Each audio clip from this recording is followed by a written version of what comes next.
The Lord be with you. How many of you will have a birthday in the next year? I do like questions that make everyone feel included, and I love birthdays. In case you haven't noticed, cake and ice cream and I have been longtime friends, and I love presents. Maybe that is why my curiosity was aroused when I came across the following explanation of birthday celebrations as a time of evangelism.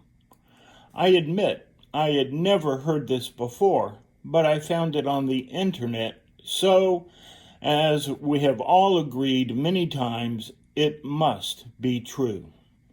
Even if it's not true, our birthday celebrations could become evangelism opportunities with this reminder that the life God has given us must be guarded and must bring God glory. I always thought birthday cakes and blowing out candles was just a tradition. Just what you did, just what you were supposed to do at a birthday party. Truth is, I never gave it much thought at all, except maybe to wonder what flavor of ice cream was going to be served with the cake. But according to the article I read, there is more meaning to the birthday cake than just tradition. The lighted candles represent the life we have spent in this world so far. Those lighted candles are held by cake so they will not fall off. The cake, the sweetness, represents God's amazing grace, everlasting mercy, and unconditional love, and it's usually represented in layers. All of these years, we have been supported by God's grace, mercy, and love. It is God who holds on to our candles, our lives. We blow out the candles. This is to remind us that our lives are fragile. 1 minute we could be alive, and the next moment we might not be. So while we live, we must make the most of our lives by cutting the cake and sharing it with others.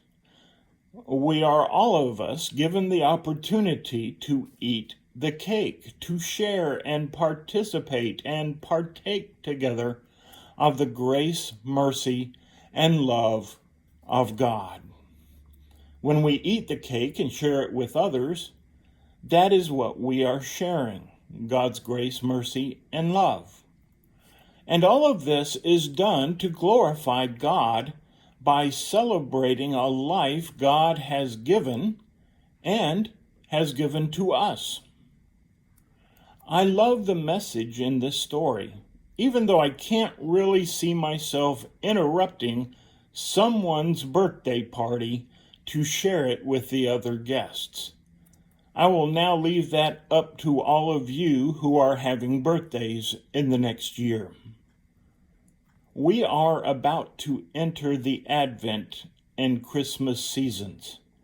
We will send and receive cards, put up and decorate Christmas trees, hang stockings, light up our homes, bring out the holly, artificial of course, because we do not want to create a fire hazard, and we'll do a host of other things besides, because we want Christmas to be Christmas, especially this year. Some families will do all these things, never knowing there is more to the story of the Christmas tree, more to the tradition of sending and receiving cards, more to the meaning of the holly, whether artificial or real, more to the lighting of our homes.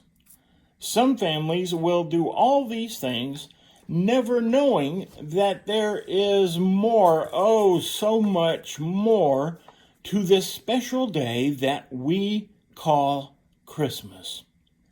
maybe we do need to interrupt the festivities and take the time to illumine some hearts and minds with the meaning behind the things we do.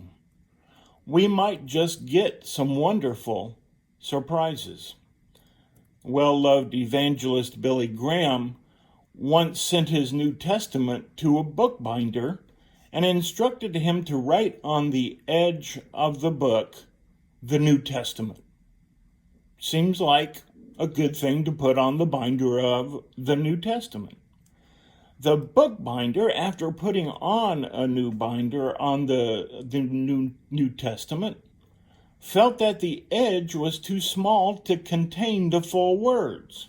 So he simply wrote in all capital letters, TNT.